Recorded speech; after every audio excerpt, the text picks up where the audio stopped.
High friends, welcome to யாஷிகர். நீ நான் காதல் ரொம்பவே ஹை வோல்டேஜான ட்ராக்காக வந்து ஓடிட்டுருக்கு. இந்த பக்கம் வந்து ராகவோட மாமாவுக்கும் அதே மாதிரி அபிக்கும் மேரேஜ் அப்படிங்கிற மாதிரி கொண்டு போனாங்க. ராகவை பார்த்த உடனே எழுந்து தலைதறிக்க ஓடி போயிட்டாரு.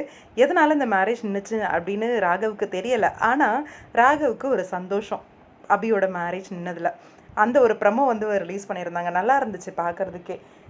மது தவிர்த்து உனக்கு மனசில் யாருமே கிடையாது ராகவ் அப்படின்னு சொல்லி அவருக்கு அவரே சொல்லிக்கிட்டாலும் மனசாட்சி வந்து அபியை தான் நீ விரும்புகிற அப்படிங்கிற மாதிரி சொல்கிற மாதிரி ரொம்பவே க்யூட்டான ஒரு இது. அதே மாதிரி ஒரு க்யூட்டான ஒரு ரீல்ஸும் பண்ணியிருந்தாங்க அந்த கோவிலில். அபி ராகவ் ரெண்டு பேரும் சேர்ந்து அபி ராகவோட ஃபேன்ஸ்க்காக இந்த ரீல்ஸ் வந்து ஷேர் பண்ணியிருந்தாங்க. உண்மையிலேயே இங்கே எந்த அளவுக்கு ஆன் ஸ்க்ரீனில் வந்து இவங்களோட பேர் ரொம்பவே சூப்பர் ஹிட்டாக இருக்கோ அந்த அளவுக்கு ஆஃப் ஸ்க்ரீனும் இவங்களோட ஃப்ரெண்ட்ஷிப் ரொம்பவே அழகாக இருக்குது. பார்க்குறதுக்கே ரொம்பவே அழகான க்யூட்டான ஒரு ரீல்ஸ் ஒன்று பண்ணியிருந்தாங்க. மது அப்படிங்கிற கேரக்டரில் வந்து கொஞ்ச நாள் முன்னாடி நம்மளோட அபி வந்திருந்தாங்க சின்ன ஒரு ஷார்ட்டில். அது என்னென்னா ராகவ் தான் நினச்சி பார்க்குறாரு போல இருக்குது அபியா.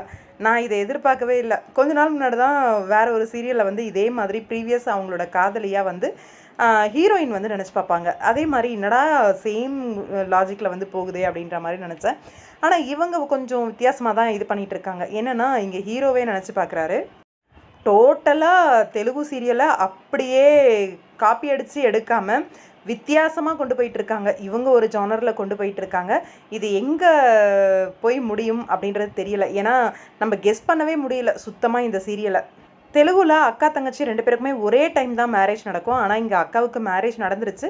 தங்கச்சிக்கு மேரேஜ் பண்ணுற சூழ்நிலையில் இப்போ வரைக்குமே ராகவோட மாமாவை பற்றி நம்மளோட அபிக்கு வந்து தெரிய வராமையே தான் இருந்துகிட்ருக்கு.